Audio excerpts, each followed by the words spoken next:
Event junior girls water spoon race event अहम ताबीख्रबी कोनसम याइफरेंबी अंतंग इंटरप्रेसी कोनसम याइफरेंबी मैं खुबा अहम तकुबियो इवेंट अनीसुब ताबीख्रबी कोनसम सिंथांगंबी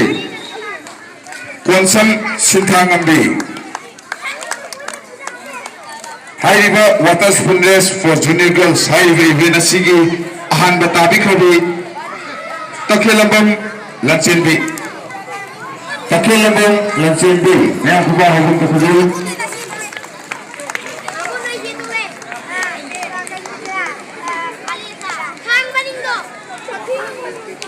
मैं खुबा अहम तकुबियो कारुबी से थोड़ा सारे लोइना मैराथन से पिता इसे की ताता ना जब एक कुछ तक तमिना मिले सी जरी तक थोड़ी है मैराथन ना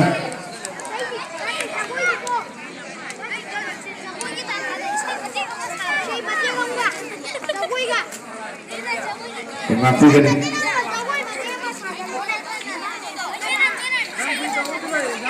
कुछ मेरा जैसे मुताबिक bahasa apa juga nada dalam musik jari bola lanjut sejenis bos hari event sida ahum subata kena sihis yangan ba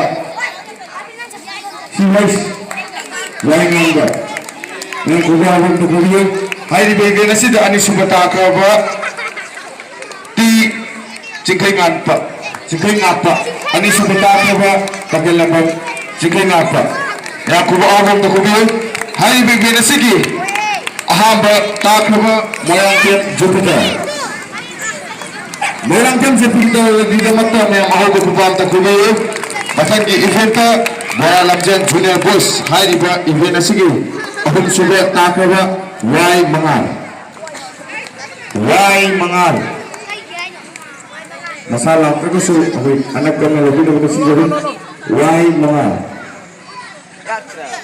Hari ini segi ani subata kaba sungtam cekan.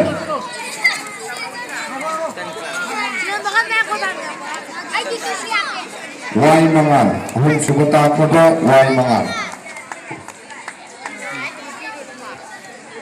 Ani subata kaba sihis cekan. Hari ini nasigi ahan bertakwa NJ Rishikanta मैं Quba aham तो कुबियो कुबा से मखनल ताजे मतलब ये तो सब junior girls royal अंजन hari ini nasida ahum subata कभी L लंथोबी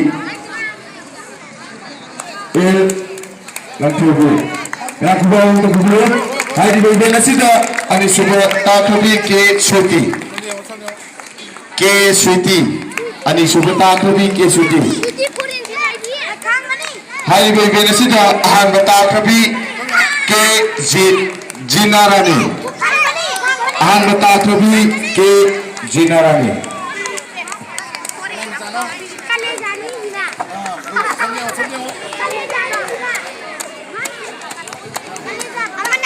Macam event junior girls bola lanjut hari ini nasida ahum suba tabi kabi why yaisna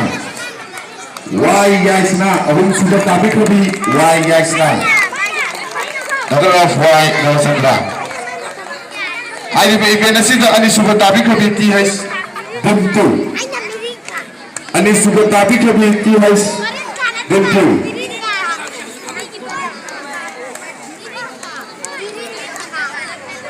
hari event nasida Hamba tabi kabi NJ Gunapati. Hamba tabi kabi NJ Gunapati. मैं कुबाओं तो कुबियो NJ Gunapati. Kabi kendo agak bukan seri. Atau di event di kelas ini nama itu dia bu mulut seri.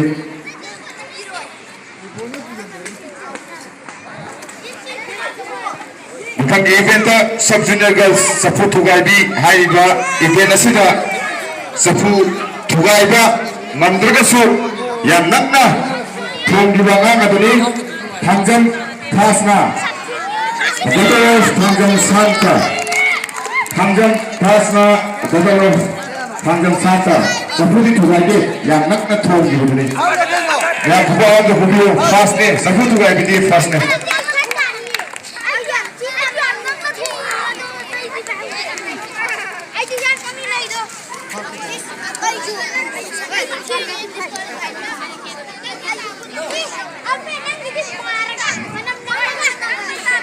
Berbeda junior boys safut tugaidi ada berbeda sida sidi tugaidi anak penilau je safut kenal tugaidi yang ide safut koi dukan dah buki anak pedo NG Thailand swing son of NG Sutarju NG Thailand swing son of NG Sutarju safut tugaidi nanti nak pergi please first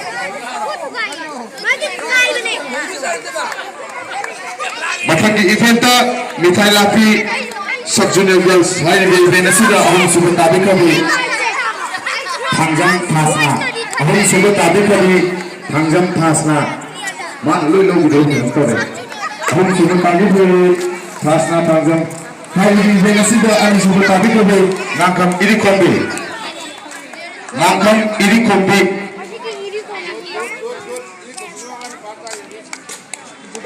Hari ini sida ahan tabi ko di konsum Liana. Hari ini sida ahan tabi ko di konsum Liana.